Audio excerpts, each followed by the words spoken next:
Hari ini kita memulai materi baru tentang bab sistem reproduksi. Ya. Sebelum kita mulai, kita ada video yang saya tayangkan supaya kalian punya gambaran bagaimana sistem reproduksi itu nanti kita pelajari dari awal sampai ke akhir. Ya. Sebelumnya yang tidak masuk hari ini? Ya. Satu saja? Ya. Oke. Kenapa ya, Via? Sakit. Oke. Ya, sakit.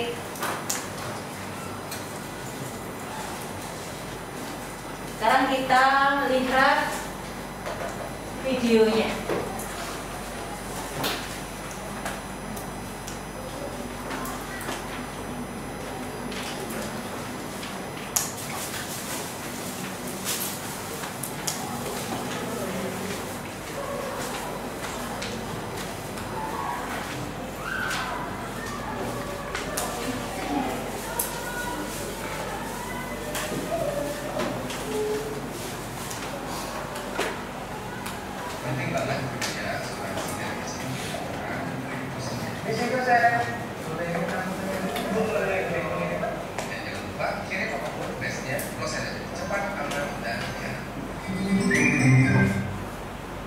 English is my second language. As a vlogger, I deal with social media a lot, which is actually fun for me. 10. Ya. Pada video ini nanti kalian akan melihat bagaimana pentingnya pembelajaran reproduksi untuk para remaja.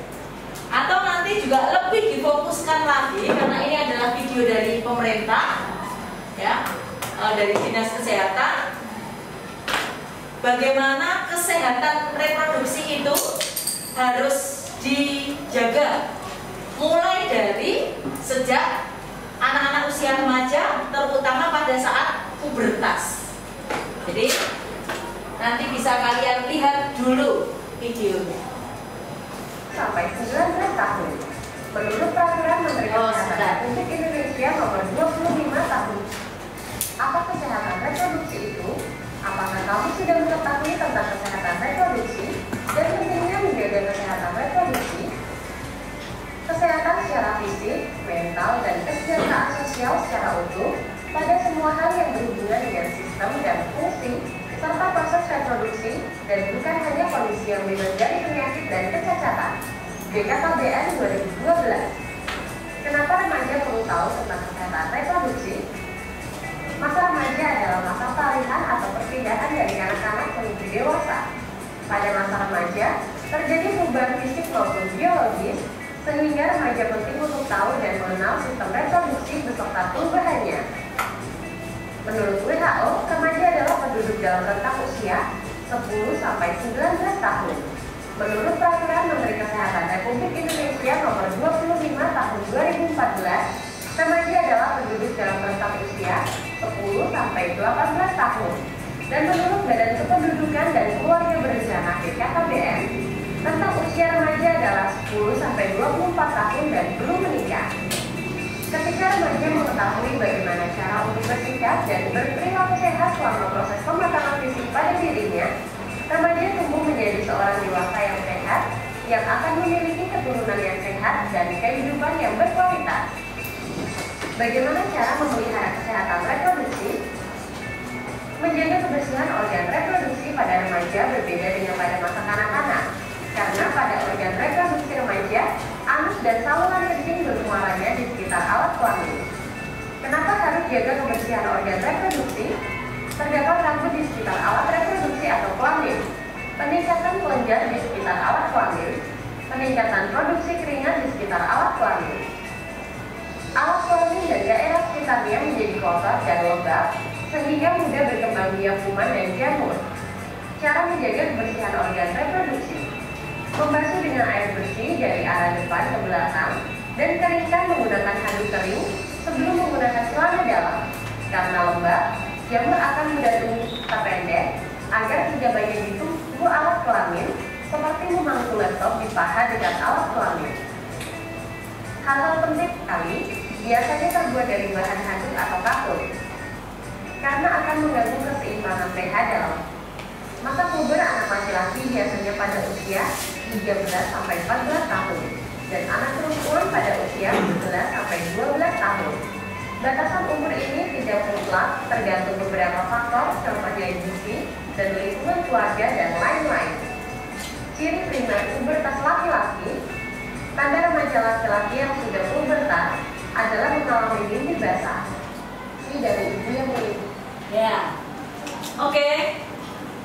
Sudah kita lihat bersama dari video tadi. Ya. Sekarang saya akan meminta kalian untuk beberapa hal. Pada video tadi ada beberapa hal yang secara detail nanti harus kamu ketahui, ya toh? Sebelumnya kok ada yang ngantuk ya ini? Coba kita ice breaking sebentar. Ya, kalian sudah tahu tepuk bijuan? Ya. Kalau saya hanya pegang satu, gini berarti kalian bijuan ya. Gimana tepuknya bijuan dulu? Uji coba. Ayo, kompak. Bijuan. Mana kok belum? Bijuan. Bijtu. Bijuan. Bijri. Belum kompak. Bijri. Ya. Victor belum bisa. Ya, udah ya, sudah nggak ngantuk lagi. Ya. Sebelum kita bagi tugasnya, Bu Novi akan bagi kelompoknya dulu. Ya, minta maaf saya ada pembagian kelompok khusus yang sudah saya bagi di sini untuk MIPA 2. Angel, Ardinda, Gloria, Nathaniel, Michael Bastian, nomor 1. Ya, ini kelompok 2, Yudi, Marcella, Atta, Claudia, Yapia, Christopher. Terus kelompok 3, Alvis, Larissa, Faro, Rafael Widi, Ripka, dan Grisela. Kelompok 4, Hedi, Angelina, Esther, Nicholas, Eva, Pionis, Gabriel, Cikal. Terus yang kelima, Owen, Nia, Victor, terus Benito sama Yohana. Terakhir, kelompok 6, Vincentius, Yeskia, Sean, Daniel, Rio, dan Marta. Silakan kalian berkelompok dulu sesuai dengan yang dibagi Bu Novi ini. Silakan. Masih bisa nanti diberitahu ya. Oke, dengarkan dulu sebelumnya. Hari ini kalian membuat tugasnya adalah tentang sistem reproduksi ya. Di sini kalian nanti bisa mengemukakan dengan bentuk yang berbeda-beda. Apa yang kalian harus tuangkan dalam tugas ini? Berkelompok didiskusikan itu apa? Yang pertama, bisa organ-organ reproduksi eksterna dan interna, baik pria maupun wanita, ya, beserta fungsinya. Yang kedua, tadi sudah ditayangkan juga tentang bagaimana proses pembentukan gamet atau yang dimaksud dengan gametogenesis. Gametogenesis itu ada pada pria yang dinamakan spermatogenesis, pada wanita yang dinamakan oogenesis. Tadi sudah ada di video, ya, 3 video tadi sudah lengkap, ya. Kalian bisa bahas tentang itu. Terus yang ketiga, tadi kalian bisa juga ungkapkan bagaimana tentang siklus menstruasi. Siklus menstruasi itu dialami oleh remaja wanita yang sudah pubertas. Tadi siklus menstruasi itu berapa hari ya? Berapa? 28, betul ya. Masih ingat tadi videonya 28 hari. Pada saat hari ke-14 dia terjadi proses ovulasi tadi ya. Jadi pada siklus menstruasi tadi kalian juga boleh jelaskan hal itu. Jadi kalian bisa pilih topiknya dari mana yang kalian anggap bisa maksimal mengerjakannya. Artinya maksimal itu kalian nanti akan bisa mendapatkan nilai yang baik sesuai dengan minat dan bakatmu. Contohnya Vincent senang edit video, maka dia pakai animasi, dipotong-potong, boleh tidak Bu? Boleh ya. Terus yang lain, kalau saya menuliskan narasi itu lengkap detail dengan PPT, boleh tidak Bu? Boleh ya. Sekarang coba kalian berembuk bentuknya apa dulu. Bentuknya apa dulu yang kalian akan tampilkan. Jadi tugasnya tadi bisa organ reproduksi eksternal internal, gametogenesis yang meliputi spermatogenesis dan oogenesis.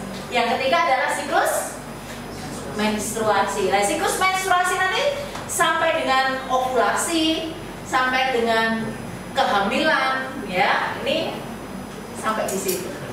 Seperti yang tadi sudah ditayangkan di video. Nah, sekalian kalian berembuk dulu bentuknya dulu. Bentuknya apa? Ya. Berembuk sebentar.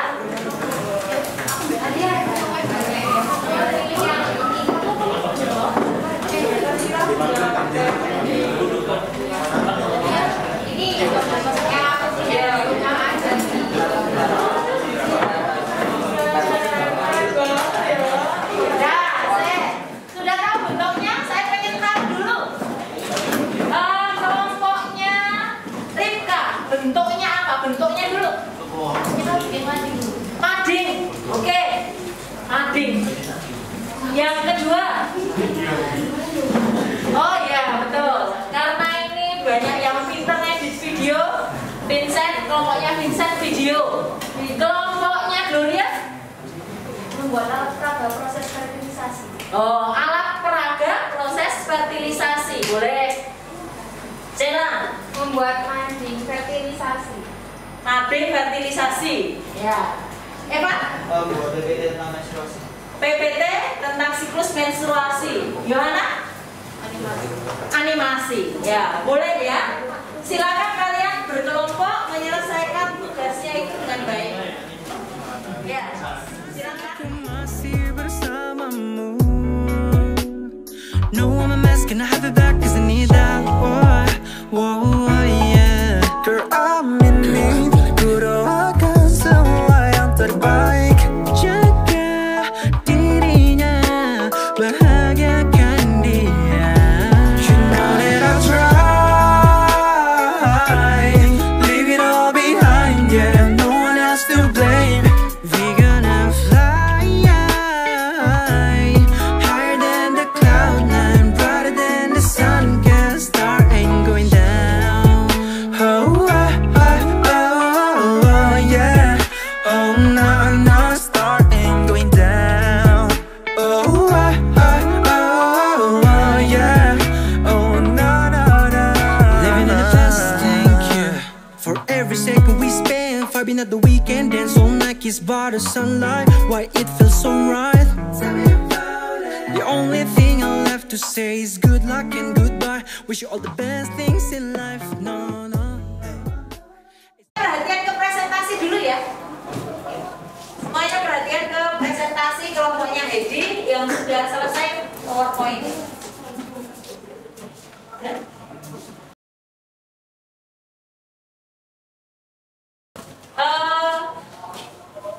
Sekarang ini sudah ada kelompok yang maju yang pertama kali untuk bisa mempresentasikan hasil dari kerja tadi. Kebetulan judulnya apa? Siklus menstruasi. Ya, kita dengarkan bersama-sama supaya bisa mengerjakan LKS yang ketiga. Silakan. Cedera, selamat siang Bu Novi dan teman-teman sekalian. Perkenalkan, di sini kami dari kelompok 4 akan menerangkan tentang siklus menstruasi. Sebelumnya, perkenalkan saya Nicholas Evan, absen 21.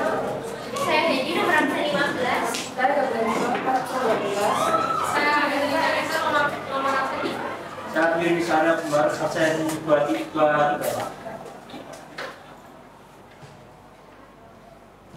Nah, jadi apa sih siklus menstruasi ini? Siklus menstruasi ini merupakan perubahan alami yang terjadi di dalam organ reproduksi wanita dalam setiap bulan. Menstruasi ini terjadi ketika lapisan dinding rahim atau endometrium dan sel telur yang tidak dibuai meluruh keluar dari vagina.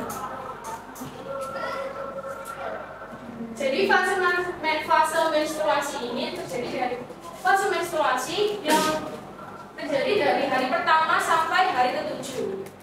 Fase menstruasi ini terjadi karena peluruhan dinding endometrium karena sel telur tidak dibuai oleh sperma.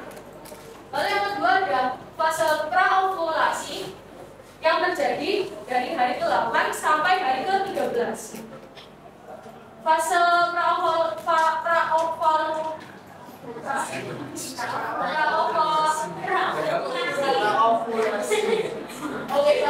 praovulasi ini terjadi karena merangsang pembentukan folikel yang akan mengelilingi oosit sekunder sehingga terbentuk folikel graf dan perbaikan lapisan endometrium. Nah, selanjutnya fase ovulasi. Fase ovulasi terjadi pada hari ke-14. Fase ovulasi sendiri itu adalah pelepasan oosit sekunder dari folikel dengan bantuan hormon LH. Selanjutnya terakhir, pasca ovulasi terjadi pada hari ke-15 sampai dengan hari ke-28. Pasca ovulasi sendiri itu yaitu pembentukan corpus luteum dan progesteron meningkat untuk penebalan endometrium.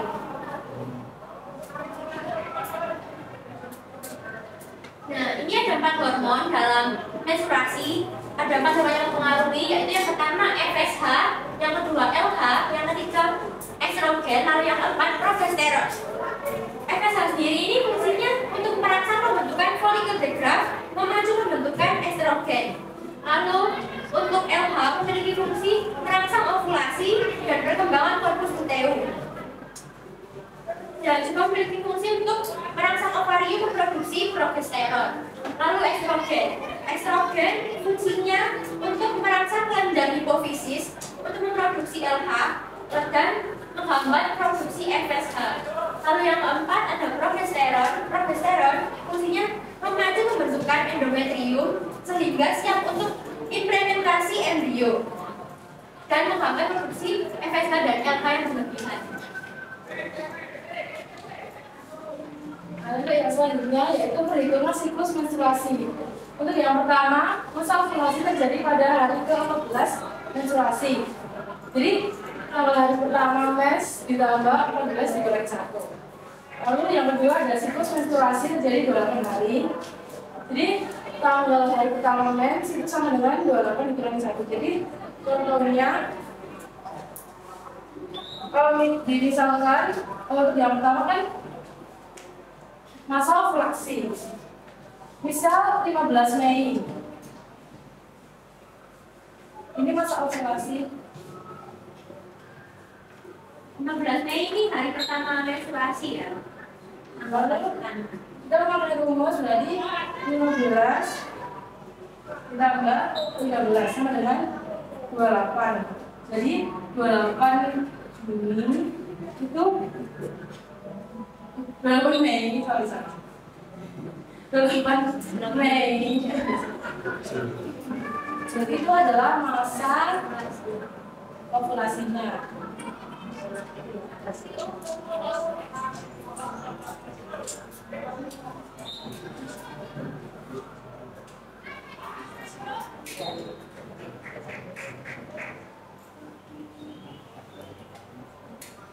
Lalu yang kedua itu ada siklus menstruasi. Jadi 15 kali Ya. menstruasi biasanya ditambah 27 karena 28 dikurangi 1 7 hasilnya 42 dikurangi 30. Jadi kenapa sih kok dikurangi 30? Karena bulan Mei ini kan tanggalnya sampai 30 aja kan, jadi kan bulan ini melebihi 30. Jadi kenapa dikurangi 30?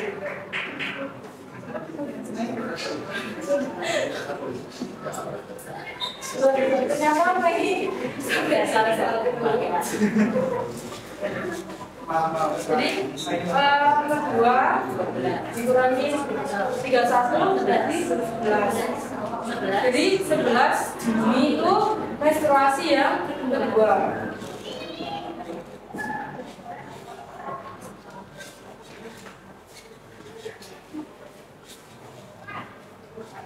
Ya, berikutnya kita akan lanjut pada gametogenesis.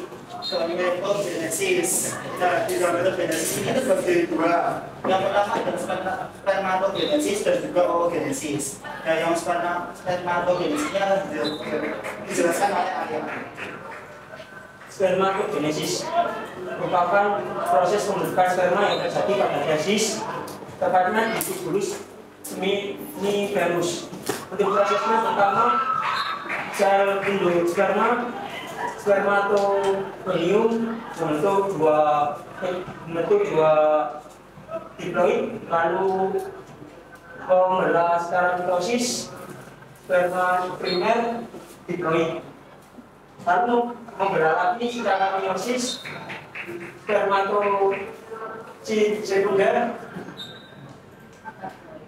sekunder haploid, lalu membelah lagi meiosis kedua yaitu spermatid haploid, lalu mengalami pematangan menghasilkan spermatozoa haploid.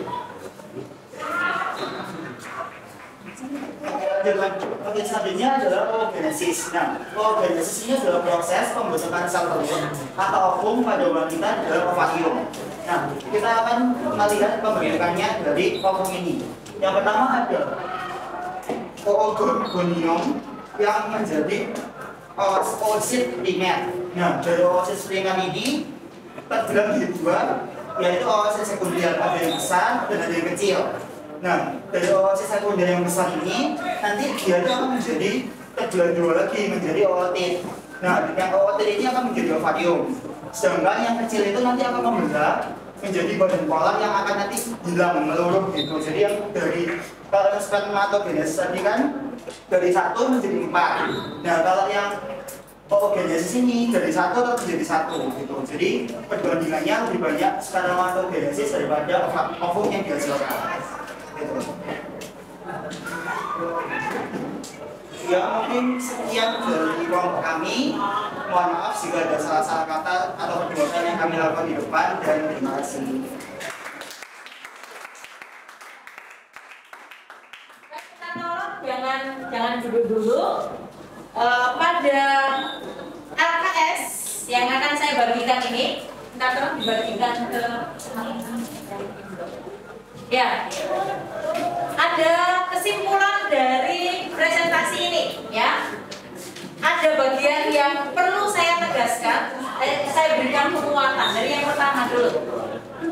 Oke, ini tadi sudah betul menstruasi prosesnya, lanjut. Ya, ini tadi ada 4 tahap, 4 fase, sudah jelas tadi, cukup jelas. Berikutnya, ya, ini adalah 4 hormon yang berperan pada siklus menstruasi. Lanjut. Ini tadi sudah dijelaskan oleh Gabriel Cikal. Bagaimana kalau satu menstruasi ke menstruasi berikutnya. Lanjut. Ya, ini yang akan saya jelaskan sesuai yang ada di LKS. Ya, klik lagi. Ya, kita lihat spermatogenesis. Tadi sudah dijelaskan baik oleh Arya. Ya, spermatogonium sampai terjadinya spermatozoa. Perlu ditegaskan di sini, pembelahan pada proses pembentukan sperma itu secara meiosis. Tadi belum dijelaskan ya. Meiosis.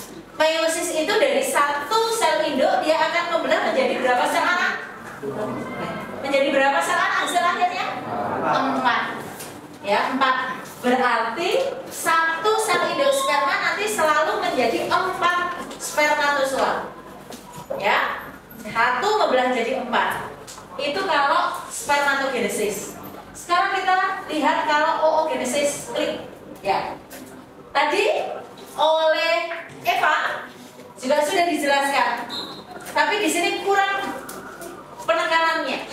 Sama sebenarnya. Prosesnya adalah pembelah meiosis. 1 jadi 4. Tetapi pada oogenesis pembelahannya itu tidak sama. Tidak sama. Artinya sama bagaimana sitoplasmanya terbagi 2, intinya terbagi 2. Kalau oogenesis ini pembelahannya selalu menceng. Menceng itu tidak persis sama 2 sel membelah. Mendapat inti yang sama, mendapat sitoplasma yang sama.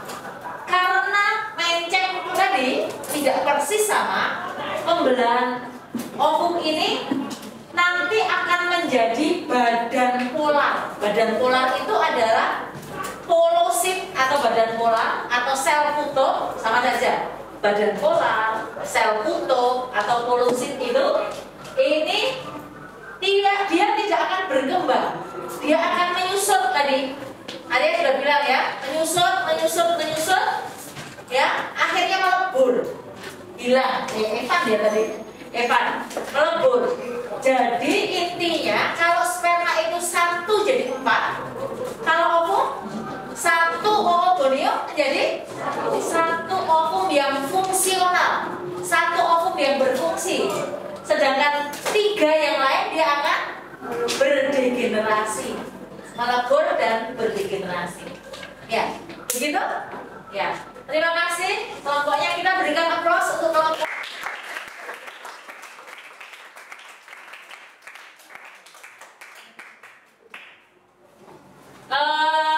Terima kasih untuk hari ini. Ya, pembelajarannya. Untuk pertemuan berikutnya mungkin dari kelompok-kelompok yang lain kalau dipersiapkan yang mading, yang animasi nanti bisa kita lihat sama-sama. Terus yang alat peraga juga nanti kita akan lihat bagaimana alat peraga itu menjelaskan tentang apa tadi ya?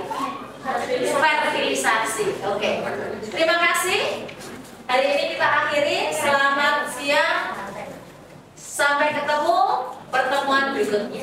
Terima kasih.